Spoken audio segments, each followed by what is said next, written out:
दूसरी देखी वो भी ऐसी, दोनों एक जैसी खिड़कियां थी आमने सामने। मैंने सोचा इन्हें रख दे लपेट के और स्टोर में डाल दी ऊपर। वापस लेके जाऊंगा, वो लेगा नहीं, कहेगा मेरे क्या काम है, ये राड बढ़ाया नहीं करते वक्त, मैंने डाल दी। कुछ दिन के बाद दास ने ये भक्ति बोध बनवाई। उस समय दास को दीक्षा देने का आदेश नहीं था तब तक। 1994 में दास को आदेश हुआ है।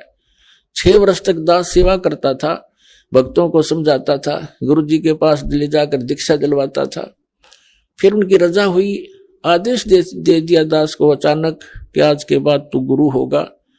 और आज के बाद सबको बोल दिया कि इनसे उपदेश लो, जितने भी उनके सस्ते, जो इनको गुरु नहीं मानेगा मेरा कुछ नहीं लगता। अब इतना बड़ा जिम्मेवारी का काम दास को जब अचानक सौंप दिया तो पसीना पसीना हो गया। समझ वो भी गए कि बच्चा घबरा गया।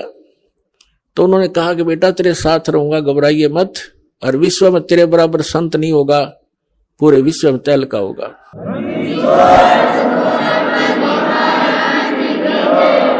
तो उस समय तो मुझे ऐसा लगा कि अपने बच्चे को सभी शाबाशी दिया करते हैं और सभी अपने बच्चे की कामना किया करते हैं, ये बड़ा अफसर बनेगा और तू देखिए न्यू हो जाएगा। मुझे पता था मैं कैसा संत हूं और क्या मैं कर सकता हूं, लेकिन उस समर्थ के वचन से आज ये सब कुछ सफल हुआ है। आज देख रहे हो विश्व में कोई संत नाम की चीज नहीं। आप तो बालक नहीं हो, एजुकेटेड हैं, सारा सब इतिहास आपके सामने खोल दिए। और ये दास को वो ज्ञान कबीर भगवान ने दिया और मेरे गुरुदेव का आशीर्वाद फल रहा है। तो मैंने पहले क्या करता था, दास की ये पुस्तक बनवाता था और हमारे गुरुजी फ्री दिया करते थे सबको जो उनके उपदेश लिया करते थे।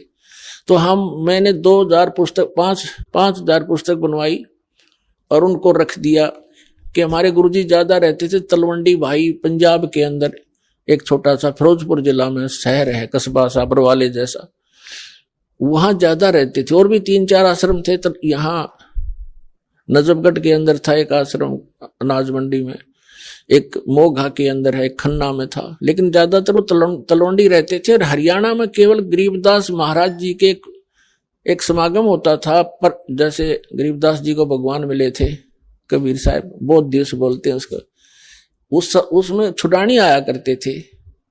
तो हम इंतजार में रहते थे जब वो छुड़ानी आएंगे, वैसे मिलते रहते थे उनसे, लेकिन यहाँ वो दान दीक्षा देते थे और फ्री पुस्तक देते थे।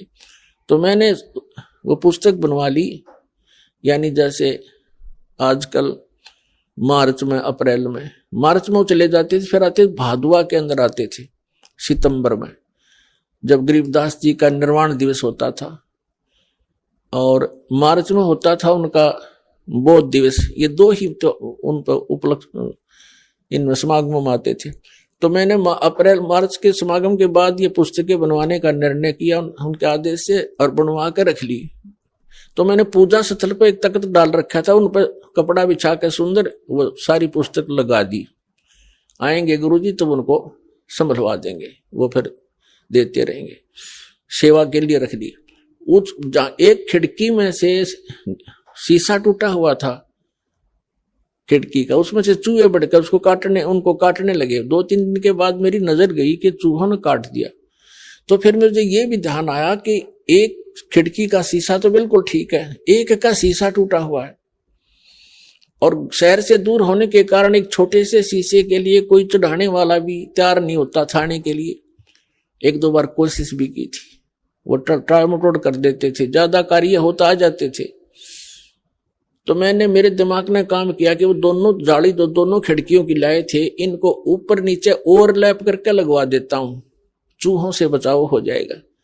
तो मैंने उन बच्चों से कहा कि आप ऐसे करना, वो दोनों जाली उतार लो, उतरवा ले लेना तेरी माँ से, और इनको ऐसे ऊपर नीचे लगा के चढ़ा देना खिड़की पर। वो लड़का बोला जी ठीक है। छोटा लड़का था, 12-13 वर्ष का उस टाइम वो। और वो दूसरा जो एक और था, अनिल नाम का, बिहार से आया हुआ, किराए पर रहता था, वो जवान ठीक था, समझदार सा। उन दोनों को मैंने बोल दिया। मैं अपनी ड्यूटी पर चला गया। दास था जूनियर इंजीनियर इन इरिगेशन डिपार्टमेंट हरियाणा। तो मुझे तो चिंता थी। मैं शाम को वापस आया तो मैंने क्या देखा, उस लड़के की माँ से पूछा मुझे चिंता थी कि वो जाली लगा दी कि नहीं लगा दी, कि तुम्हारी लगाऊंगा मैं गेल लग के बालक से ना भी जान रहा हो। तो क्या देखा मैंने, जाली लगा रखी और एक जाली वहीं पड़ी या लोहे की, और वो उसकी माँ अपना काम लग रही। मैंने उसे पूछा कि ये जाली वही है या कोई और लाए हैं बच्चे? तो वो कह रही थी कि ये कहाँ के और लावा था। मैंने सुबह रखी, कह रही हूँ भाई तेरा पापा कह के गया था तो जाली लगा दो या तुमने गुस्सा होगा फिर। अब आपके आणते आध घंटा पहले मैंने उतार के स्टोर से डाली है और अभी लाकर वो बाहर गया खेलने के लिए, और मेरा कलेजा पकड़ा गया। मैं उसे प्रसन्न करूं, वो ध्यान नहीं दे रही क्योंकि उसको पता नहीं इस बात का, और मेरे सारे शरीर में सन्नाटा गया कि या तो ये जाली वो नहीं। ये कोशिश करी मैंने जानने की। वो बोली देख इनका जंग लगा हुआ है। मैंने उठाकर स्टोर में डाल रखी थी, ईब उतारी है 6 महीने के बाद, यानी मार्च के बाद भादुए में। एक रेनी सीजन ऊपर का उतर गया, वर्षा का मौसम, उनका जरवर भी लग रहा था, दिखे पुरानी। फिर भी विश्वास नहीं आया वो लड़का कहाँ है, क्योंकि एक ही जाली और फूल आ रही, इतनी फालतू कब से 6-8-7 इंच और लटक रही थी। तो मैंने उसको लड़के को बुलाया, बाहर खेल रहा था इधर, और जो दूसरा उसके साथी था वो बुलाया और उन लड़के से कहा कि ये जाली तुम और लाए हो या वही है? जी वही है, और मेरी माँ ने उतार कर दी थी, हमने भी लगाया है।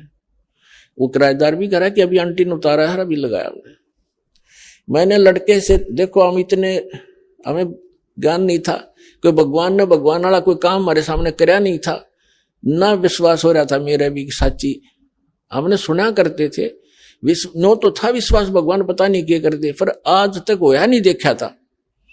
मैंने उस लड़के से कहा कि मेरे सिर पर हाथ रख और कबीर भगवान की कसम खा कि तू या इस जाली ले आया, वही जाली है। ने बोला जी कबीर भगवान की कसम, और वह जाली है, मेरी मां ने उतार कर लाई थी। वो दिन हर आज के हम मान्या करते कृष्ण भगवान ने साड़ी बढ़ा दी एक कपड़ा। अब तो पता चल गया कि वो साड़ी बढ़ाने वाला भी यही था, लेकिन उस समय बुद्धि इतना काम करे थी कि कबीर इज गॉड, क्योंकि इसने लोहा भी बढ़ा दिया, कपड़ा तो छोड़, ये क्या नहीं कर सकता।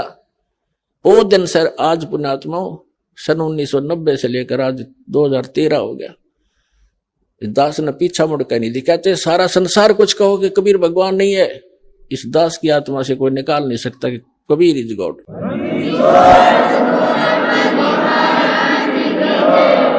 अब जब दास के साथ यह घटना घटी, और वो कम से कम 10 साल लगी रही वो जाली की नौरों को दिखा करता, देखो जो भगत थे तो मान जाते, बकवादी बने गए, बकवास करा, झूठ बोला, पाखंडी है। अच्छा भाई, तो फिर मैंने सोचा कि देख ये आर्य समाज का जो व्यक्ति है कितना अच्छा आदमी है, बोलन चालन का, व्यवहार का ठीक, अच्छा चरित्रवान व्यक्ति है, और इसको अज्ञान है। ये कहा करता कि ऐसे नहीं हो सकता, साड़ी नहीं बढ़ सकती।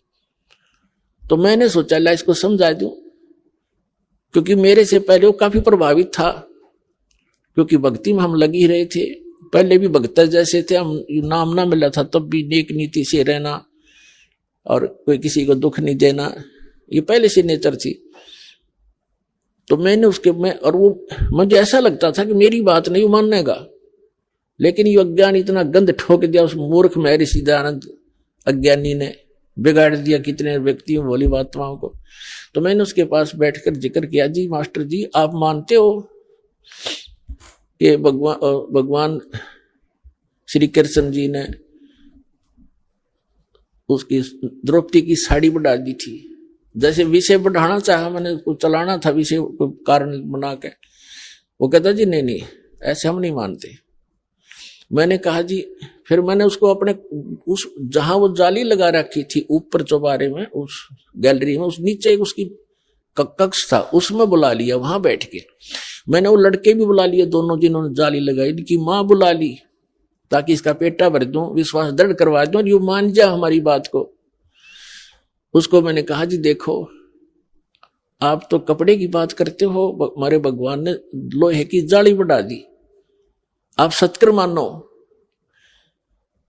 नो बोला, वो कहने लगा कि नहीं आप ये कोई बात हुई, जाड़ी साड़ी कभी बढ़ती है, जाली कभी बढ़ती है। मैं बोला देखो आओ दिखाऊं आपको। बोला नहीं छोड़ो छोड़ो, हम नहीं मानते।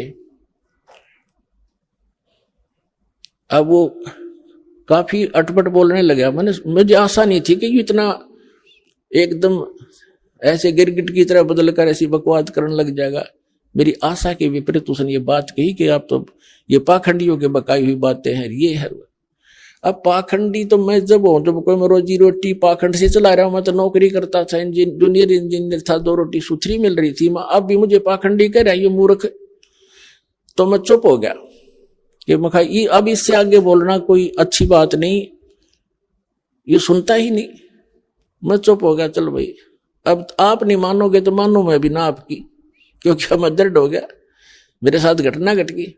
थोड़ी देर में उसने पता नहीं भगवान जाने क्या सोचा कि अभी मकान मालिक से नाराज हो गया। तो उसने नम्रता के साथ कहना शुरू किया कि आप इंजीनियर हैं, एजुकेटेड हैं, ये तो अनपढ़ लोगों की बातें होती हैं, ये बढ़ा दिया फलाना घटा दिया। मैं बोला ही नहीं, मैं कहा इससे कोई फायदा नहीं है डिस्कस करने का।